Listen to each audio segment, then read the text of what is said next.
Welcome again everyone. Today we will do previous year's questions from operating system. 9 questions were asked in June exam and 8 questions from December 2019 NET exam.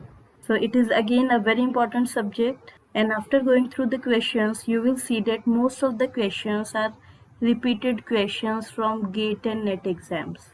First of all, we will do June exams question. Here is our first question. Match list 1 with list 2. In list 1 we are given disk, CPU, memory, interrupt. And list 2 we have thread, signal, file system, virtual address space. Now let's start from right hand side. First is thread. Thread is a path of execution within a process within a CPU. So thread will be matched with CPU. Next we have signal, and this is very obvious that it will be matched with interrupt because interrupt is a signal to the processor indicating an event that needs immediate attention. Next we have file system. It is the way files are organized on the disk. So file system will be matched with disk. And last we have virtual address space. It will be matched with memory because it is the memory that an individual program sees when it executes. So this is the correct matching. Next is for a magnetic disk with concentric circular tracks, the seek latency is not linearly proportional to the seek distance due to options are non-uniform distribution of request, arm starting or stopping inertia, higher capacity of tracks on the periphery of platter, use of unfair arm scheduling policies. Now you can see this question was asked in GATE 2008 exam also. Its answer is option 2, arm starting or stopping inertia. Why is it so?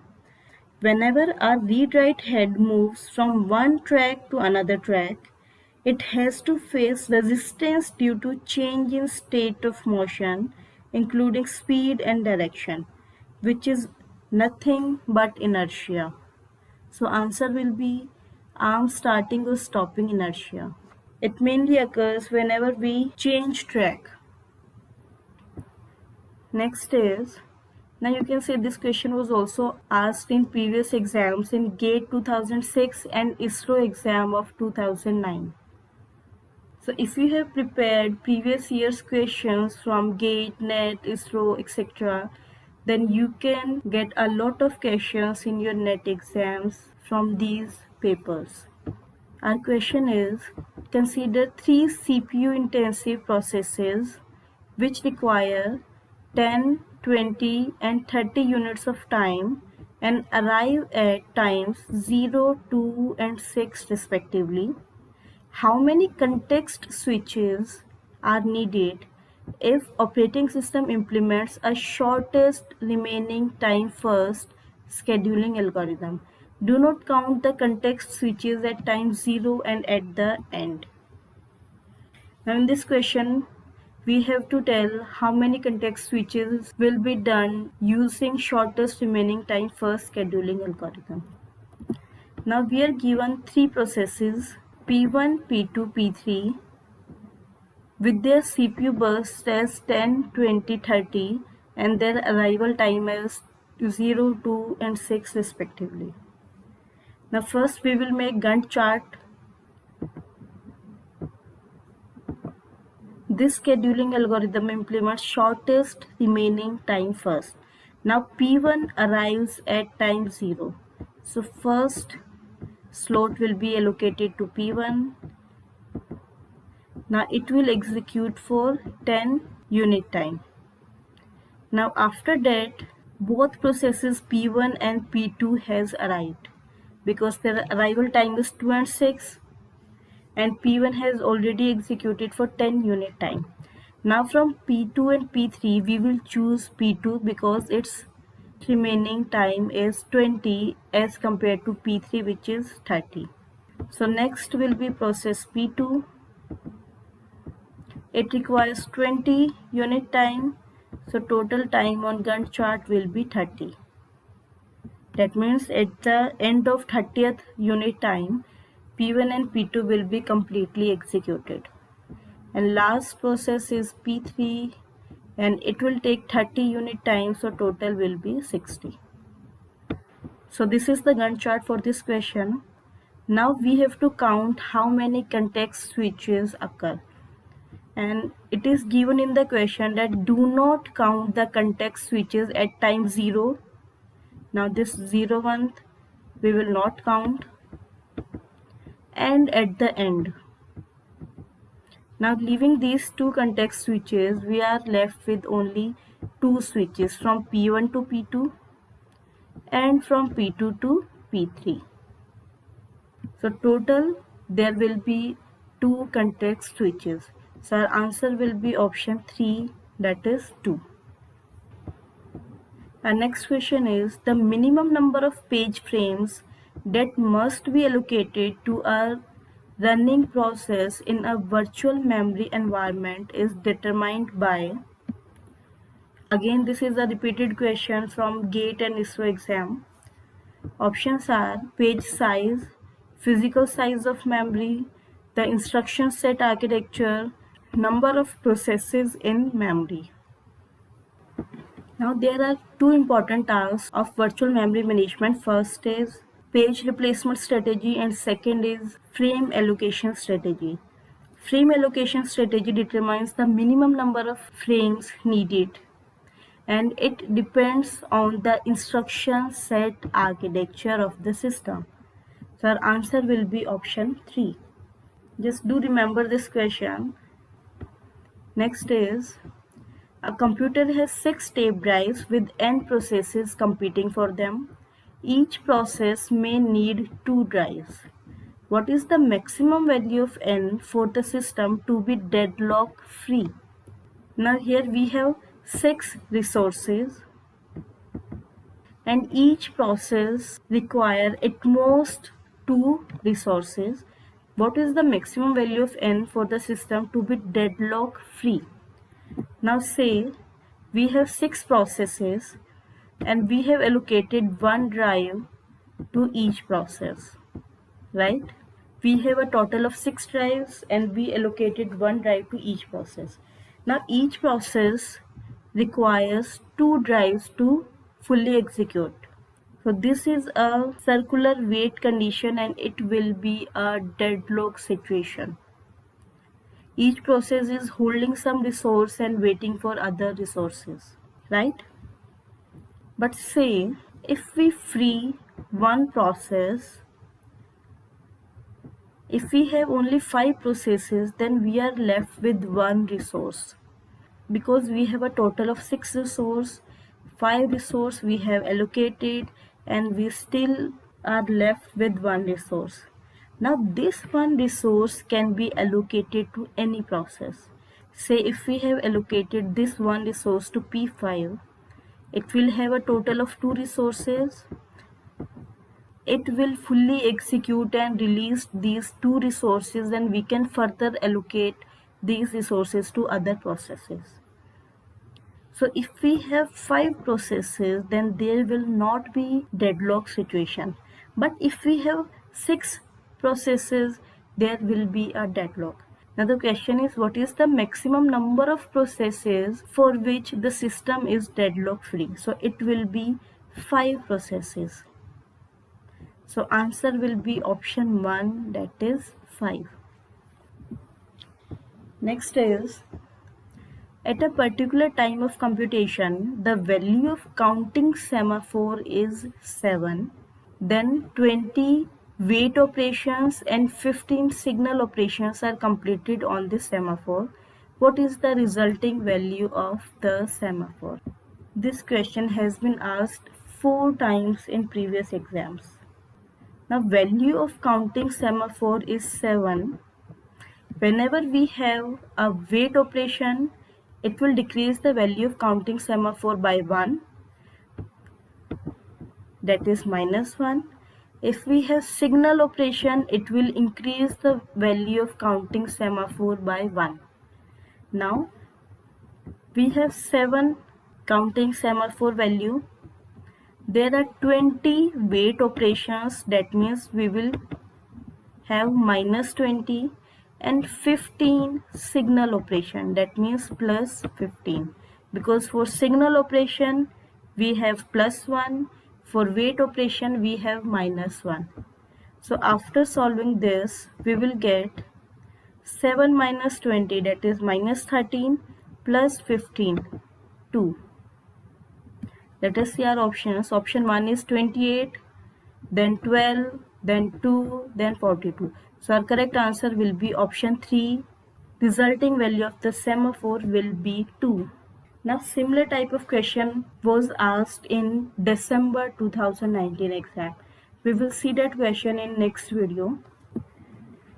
Our next question is, which of the following are not shared by the threads of the same process?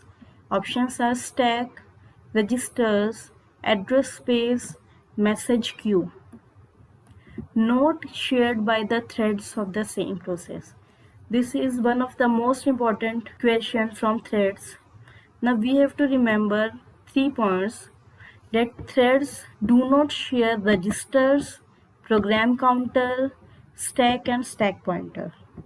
Apart from these 3 points, threads share everything.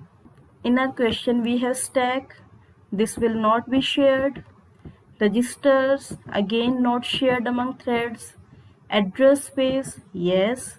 Message queue, yes. So only A and B are not shared by the threads. And our question asked about the things that are not shared. So answer should be A and B. Let us see our options.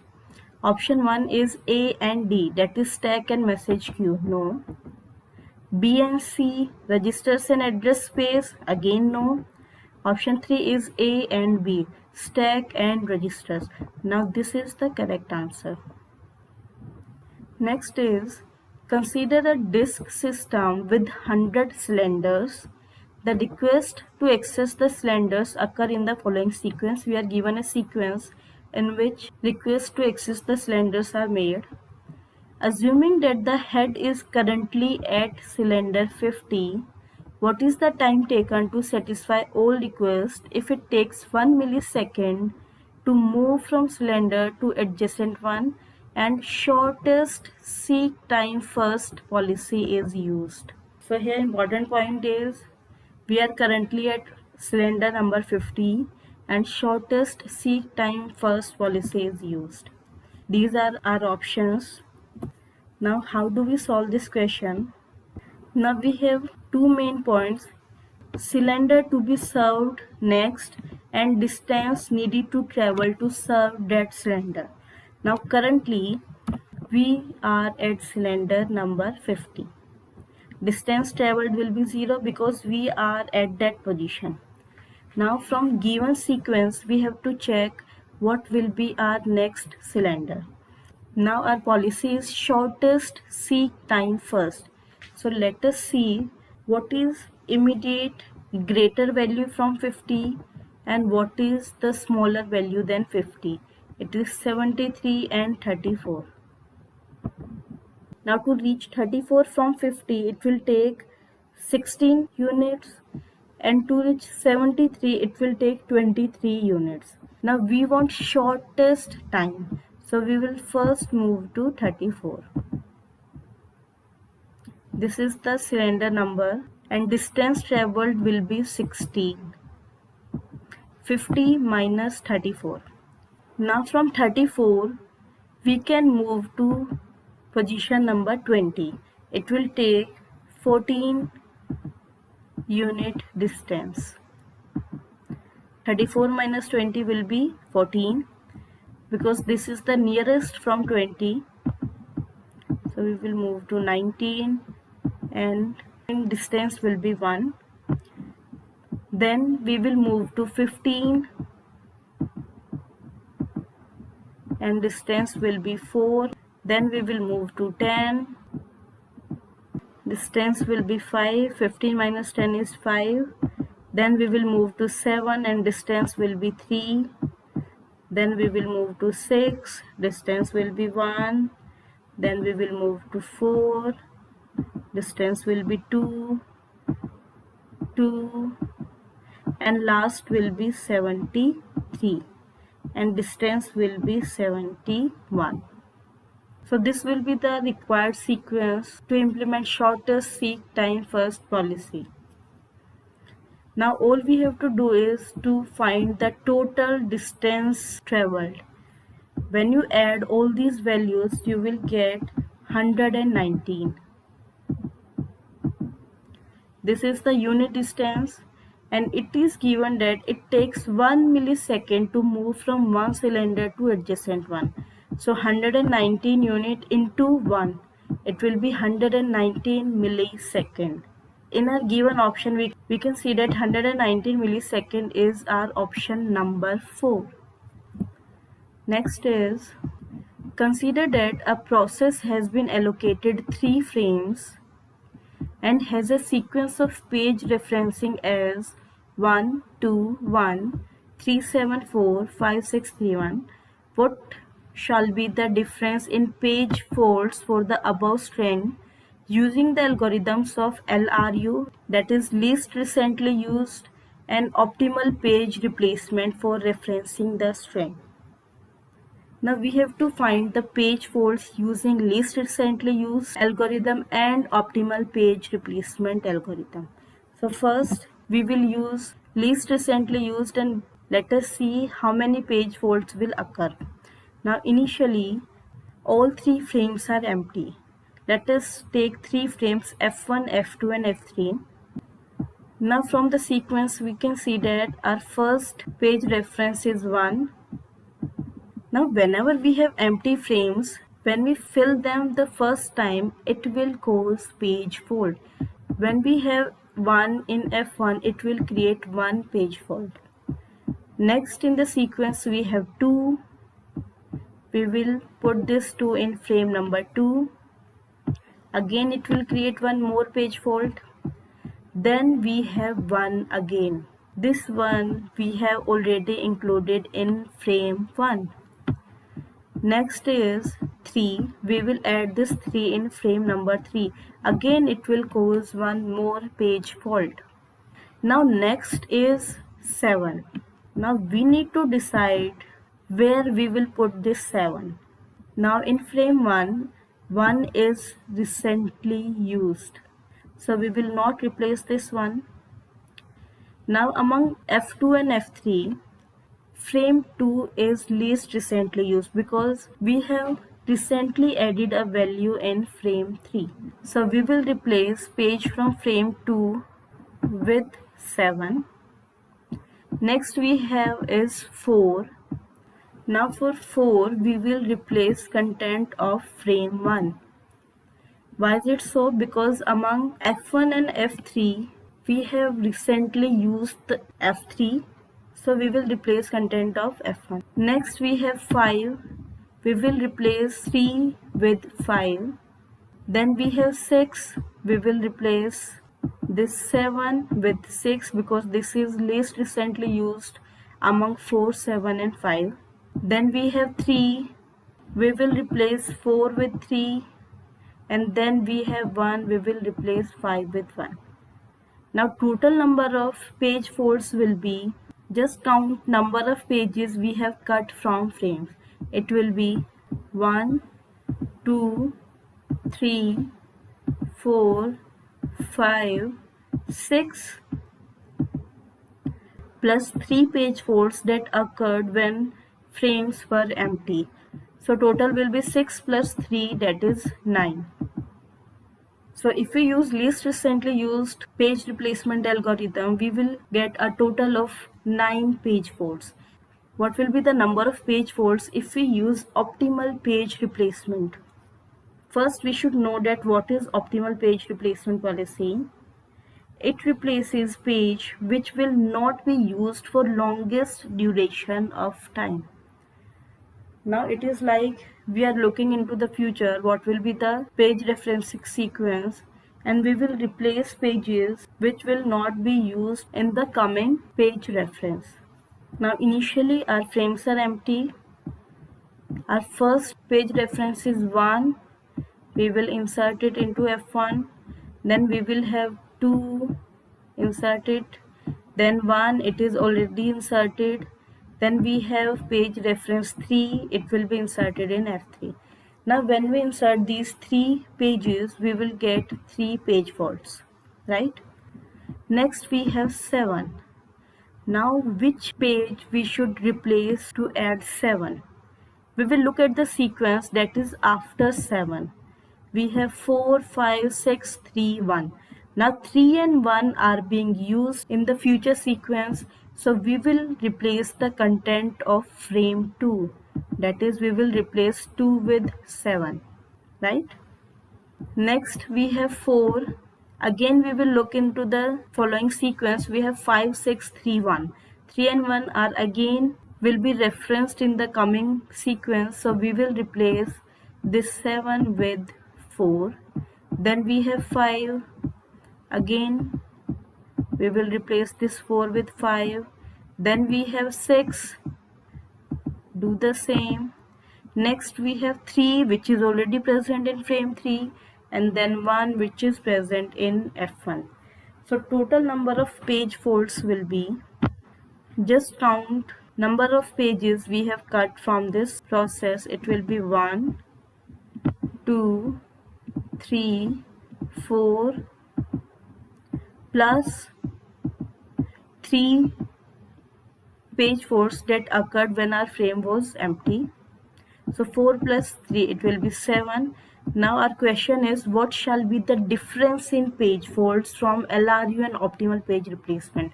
Now difference will be 9 minus 7, that is 2. That was our last question from NET June paper. In the next video, we will solve December exams questions from operating system. If you liked our video, do subscribe and share our channel. Thank you all.